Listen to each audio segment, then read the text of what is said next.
వీరప్ప అనేటువంటి మురిడి గ్రామానికి చెందినటువంటి వ్యక్తిని అదే గ్రామానికి చెందినటువంటి యేసురాజు అనేటువంటి వ్యక్తి గొడవపడి తనకు చికెన్ ఇవ్వలేదని, తాగడానికి మద్యం ఇవ్వలేదని, డబ్బు ఇవ్వలేదని చెప్పేసి రాయితోడు దాడి చేసి హత్య చేయడం జరిగింది.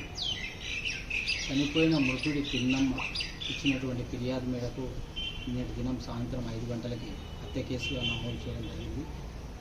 రంగంలోకి దిగినటువంటి పోలీసులు Rayadurgam rural circle inspector Prasad Babu ఆధ్వర్యంలో DEAL వారి సిబ్బంది కేవలం ఒకరోజు వ్యవధిలోనే నిందితుడు యేసురాజును ఈరోజు కళ్యాణ్ బస్ స్టాప్ దగ్గర ఉండగా అరెస్ట్ చేయడం జరిగింది. సాయంత్రం హత్య జరిగిన వెంటనే 24 గంటల్లోపే నిందితుని అరెస్ట్ చేసినటువంటి CI గారిని, SI గారిని, అనంతపురం జిల్లా SP గౌతమి కాలిని IPS వారు అభినందించడం జరిగింది. అదేవిధంగా దీనికి సంబంధించి కష్టపడినటువంటి సిబ్బందిని కూడా అభినందించడం జరిగింది.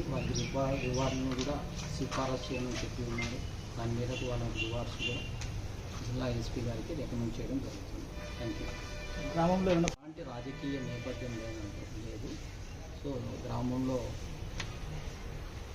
నిన్నటి దినం హత్య జరిగింది కాబట్టి ఒక పికెట్ను ఏర్పాటు చేయడం జరిగింది.